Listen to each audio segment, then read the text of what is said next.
Thank you, North Carolina. I'm going to get in trouble with my mom looking down in heaven if I don't say, please excuse my back. I apologize.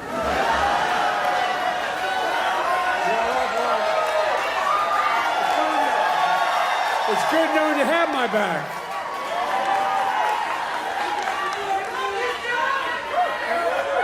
Eric, thanks for that introduction. We had a wonderful time spending time with your sons, Kristen and Carter. We're going to grow up to be incredible young men. You would have been really impressed the way they talked about their dad, how informed they were about what was going on. I was truly impressed. And I ate 2 hamburgers. A special thanks to Roy and Kristen Cooper. Roy, you've been a great governor.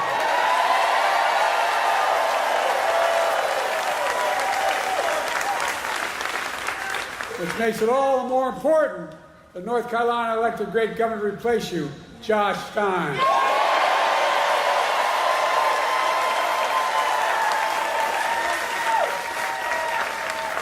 And when I'm reelected again with your help, I want you to know that I'm not promising not to take Roy away from North Carolina. Whether they're coming out, I don't know.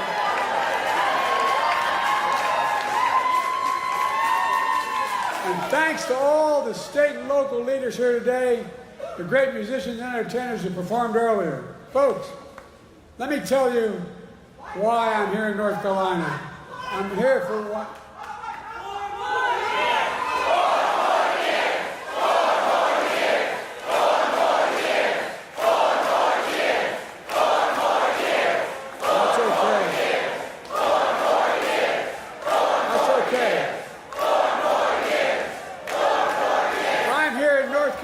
For one reason, because I intend to win this state in November. Are you going to see that? I think we are. And Roy's right, we win here, we win the election.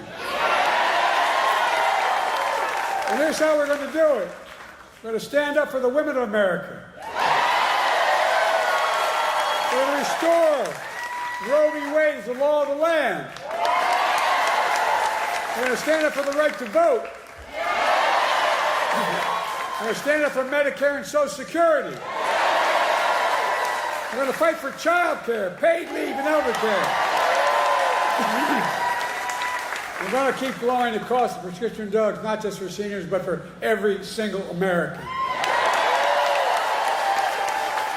We're going to keep protecting the Affordable Care Act, which is why more than 40 million Americans have health insurance today. We're going to protect our children and get the weapons of war off our streets. We're going to provide clean drinking water, affordable high-speed internet, quality education for every child in America. We're going to secure our border and protect legal immigration. And unlike the other guy, we're going to stand up to dictators like Putin, because America bows to no one ever.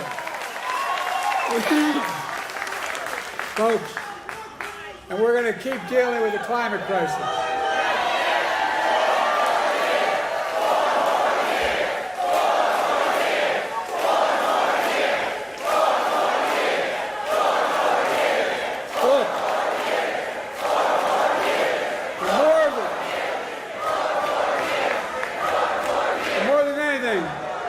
We're going to preserve, protect, and defend our democracy. Because more than anything else, that is what is at stake in America this election. Your freedom, your democracy. America itself is at stake. Now, folks, I don't know what you did last night, but I spent 90 minutes on the stage debating the guy who has the morals of an alley cat.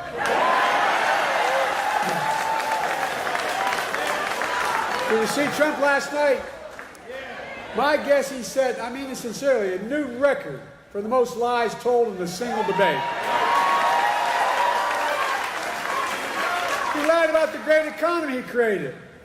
He lied about the pandemic he botched, killing millions of people. He closed businesses. He closed schools, losing their homes, people all over this country. America was flat on its back. So I told Trump that he was just one of two presidents in American history who left office with fewer jobs than he started. Herbert Hoover was the other one. That's why I call him Donald Herbert Hoover Trump.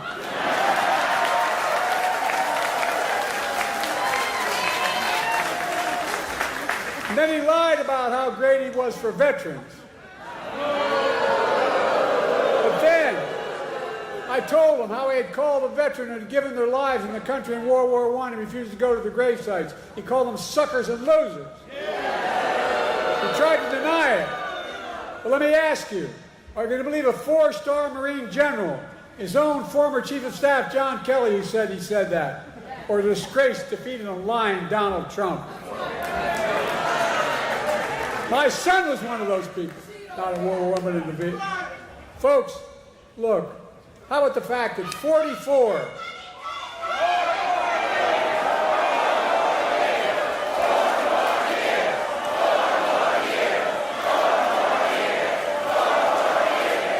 How about the fact, that's okay.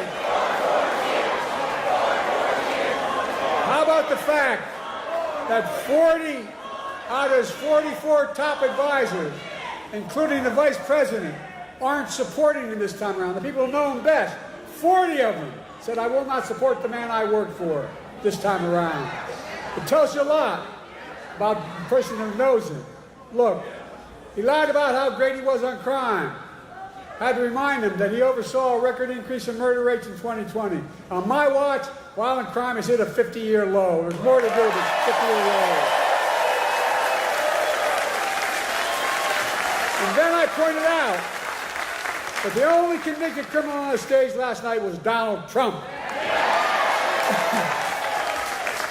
When I thought about his 34 felony convictions, his sexual assault on a woman in a public place, his being fined $400 million for business fraud, I thought to myself, Donald Trump isn't just a convicted felon. Donald Trump is a one-man crime wave.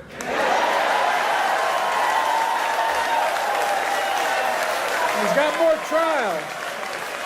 He's got more trials coming up. Lock him up. Lock him up.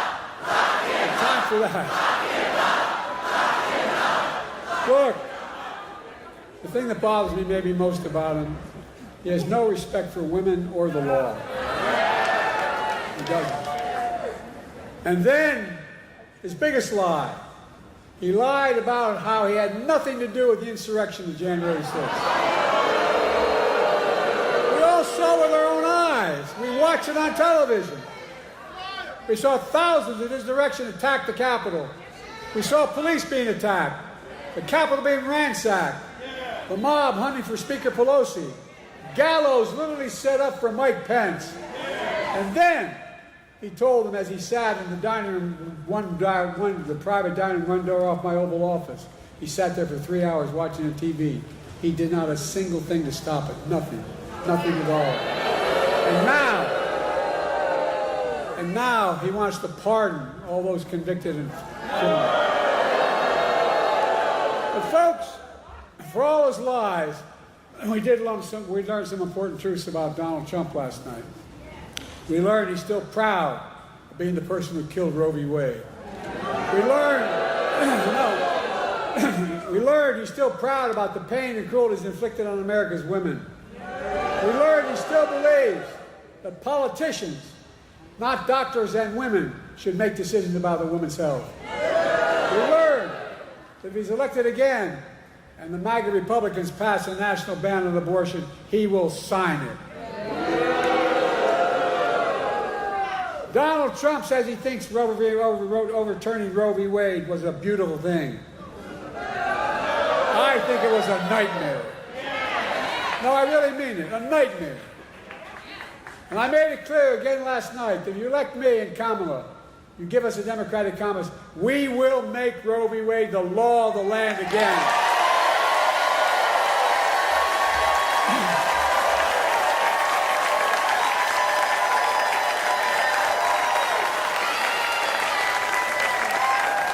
continued to lie.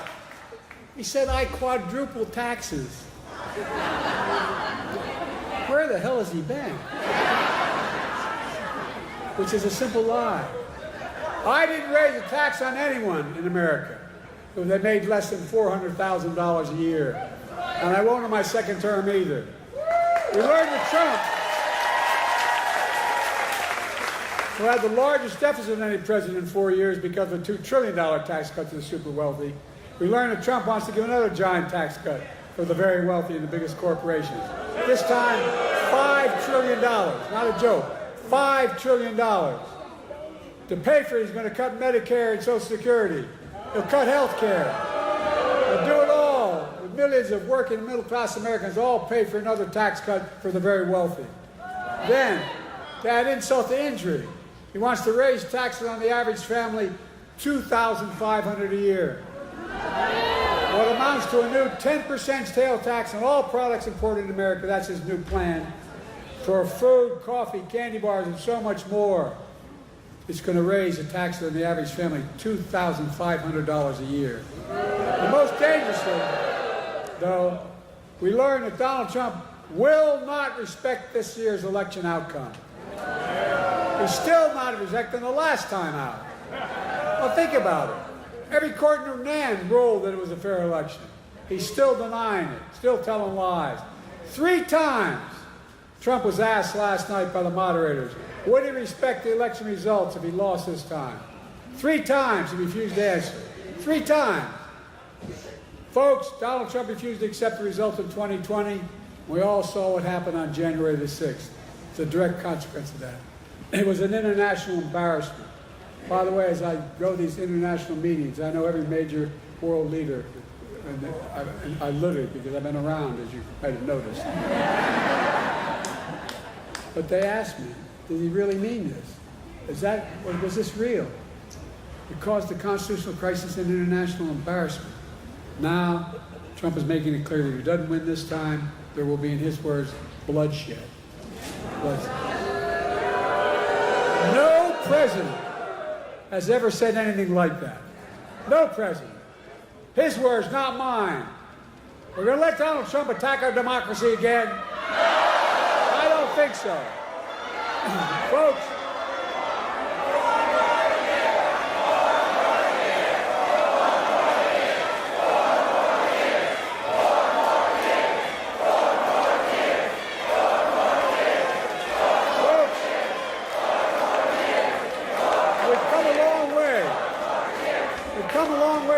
that Donald Trump left us. We came out of the pandemic. We're a long way from where Donald Trump telling us to inject bleach in our skin. That COVID is not that dangerous.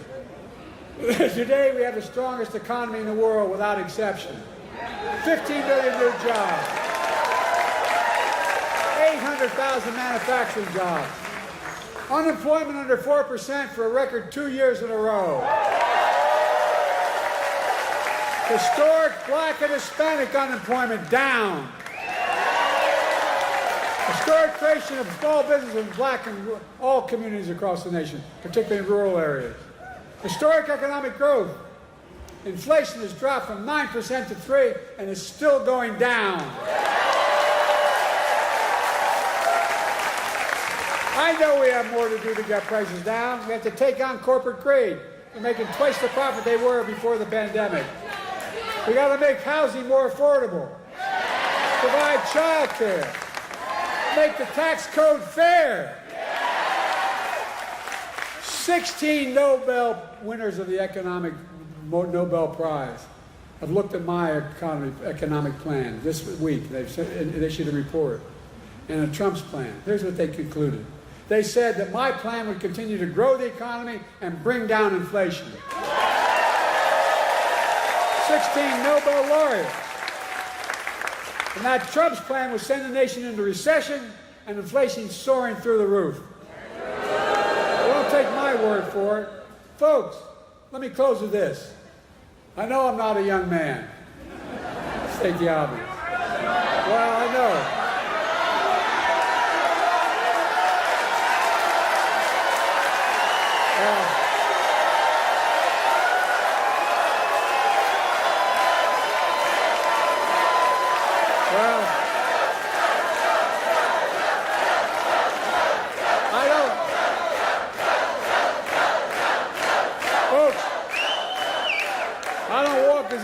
I used to. I don't speak as smoothly as I used to. I don't debate as well as I used to. But I know what I do know. I know how to tell the truth.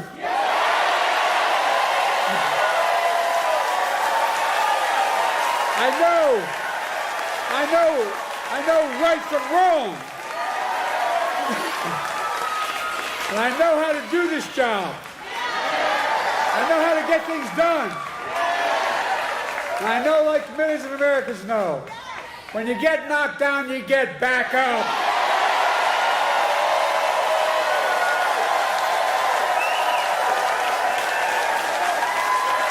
I know what it took to take our economy from the depths of the pandemic to where it is today, the strongest economy in the world.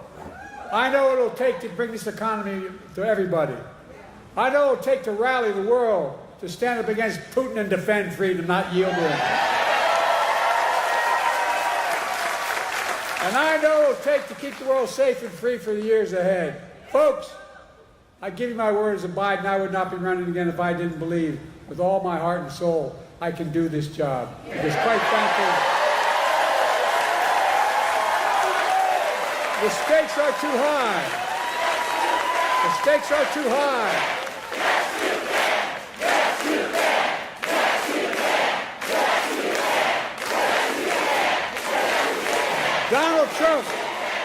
Donald Trump is a genuine threat to this nation. He's a threat to our freedom. He's a threat to our democracy. He's literally a threat for everything America stands for.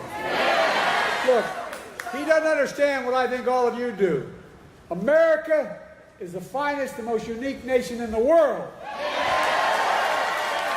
We're the only nation in the world, and I mean this sincerely, it's a fact statement, not a hyperbolic statement, it's fact. We're the only nation in the world built on an idea. All the nations built on ethnicity, geography, and other religion, but we're built on an idea that we're all created equal. Deserve to be treated equally throughout our lives. We've never fully lived up, and I'll be damned in the year 2024, just 2 years before the 250th anniversary of our Declaration of Independence, that I'll let Donald Trump walk away from it.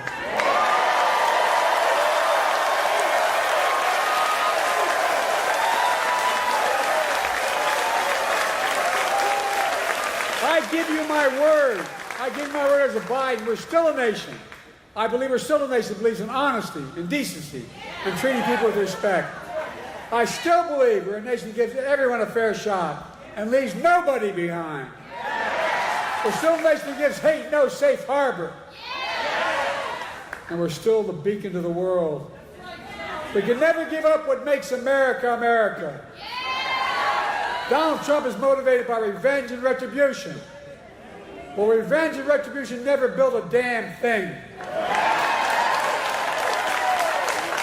You and I, we Americans are a nation of hope, optimism, and possibilities. That's what always built America. And that's going to continue to build America today. The choice in this election is simple. Donald Trump will destroy our democracy. I will defend it.